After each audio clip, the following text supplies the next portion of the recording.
All right, would you guys like a tour of the farm first before we get started? All right, let's get a little tour. Okay, so over here we have our tree forest. Okay, we have banana trees. We have the olive trees. We also have some beds with herbs. There's aloe, there's lemongrass, and there's peppermint. We have peppermint, mojito mint. We also have pineapple mint and chocolate mint. So those are in the smaller beds alongside the fence. We have moringa trees right here. These are super vitamin plants, and what they do is they provide you with all the nutrients that your body needs. So if you feel like you didn't take your vitamins today, just take some plants off, eat them if you're okay with that. We also have an orange tree right here, and there's also one over here on the end. And then we have another olive tree. And for the beds, we have some lemon balm. This right here is celery. This over here, this is broccoli and cauliflower. But the weather was fluctuating so much that it caused them to flower early. So right now you see them creating seed pods and flowering. So that's another thing we're going to get into. Over here we have Brussels sprouts and some collard greens. They're looking real good. Nice to eat. We're going to harvest some of that. Over here we have onions and Swiss chard. And we got some, they look a little ate up because the caterpillars are out, just trying to come out. Over here we have our kale. Right here we have more collard greens and mustard greens. And then in these beds right here, there's a little bit of spinach. As you can see, this is spinach. It may not look like the regular spinach that you see in the stores. This is called Okinawa spinach. So what I did with this, what we did with this was we broke a stem off of the spinach bush and we just stuck it right back in the ground. It regenerated roots and then it started growing again. We also have some oregano right here. It serves as a home for ladybugs, so that's one of our pest management systems. You guys will be learning about that as well.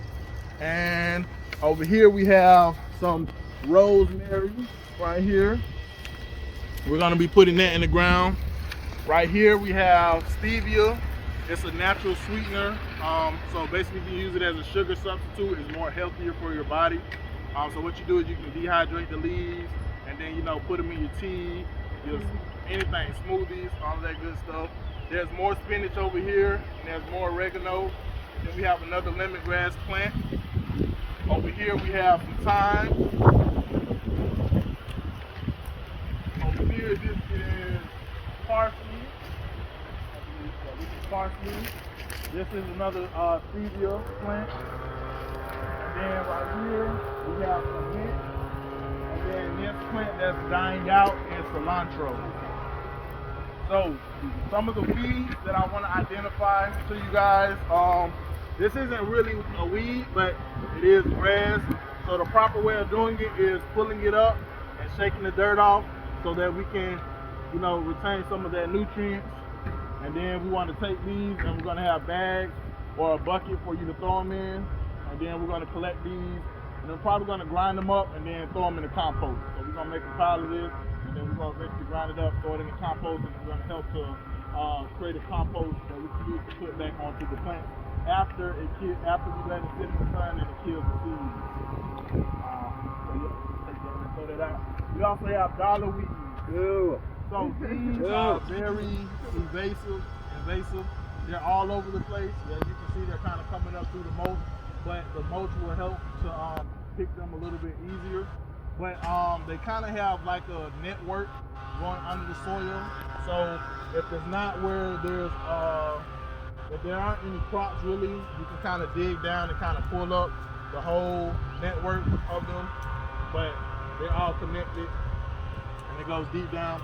So yeah.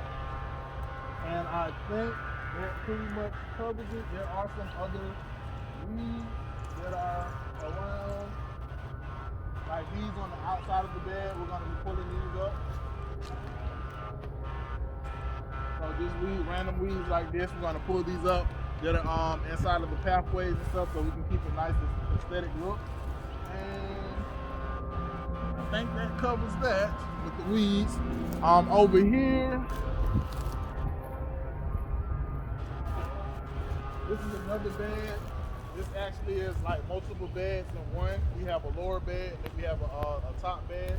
We're going to be placing these back inside of the lower bed, and then we're going to be filling this up with soil.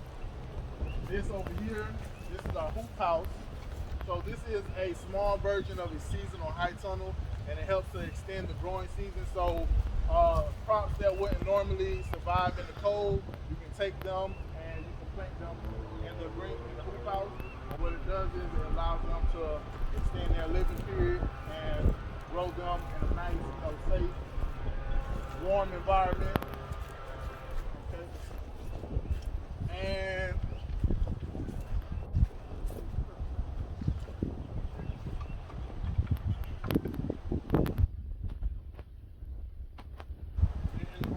we're also going to be attaching sprinklers. So these are micro sprinklers. These help to water the plants and give them a nice area spread of water, so that way everything is getting enough water and nutrients as it needs. So we're going to be doing that inside of the hoop house. And over here we have our higher raised beds. This area is going to be primarily for some of the elderly that come out and want to volunteer, so they don't have to bend all the way down. You know, I know they probably have some back issues and stuff, so we want to help, keep them, in good health, physical health, all that good stuff. So yeah, so I guess we can go ahead and get started now. That was the tour. Was that a good tour? Yes. Pretty good. Remind people of ants. Oh, be cautious of ants. So there are some ants in some of the beds, so if you're starting to weed and the potholes, so y'all be careful. So if you see ants, make sure you avoid them. You can go ahead and stop pulling from that area just so they can die down, and we'll probably come back to that later. And then you guys definitely be careful of the potholes and the level of the ground, because it's not even everywhere, so make sure you watch your step. And I hope everyone has closed-toe shoes. Okay, if you see a snake, because we are out in the wild, haven't really I've seen a garden snake out here one time, but just be cautious. Don't try to step on it or attack it or anything like that.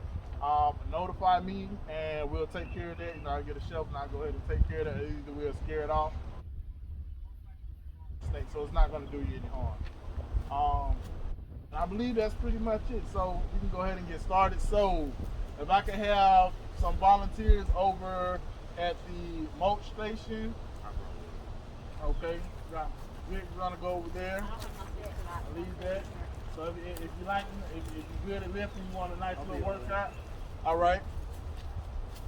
Got you. Now we can use probably 2 more people. How many pitchforks do we have? Are you going over there? I'll go over there. We have 3 pitchforks. So all right. So okay.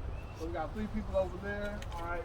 We could have some people start with weeding the beds and the pathways.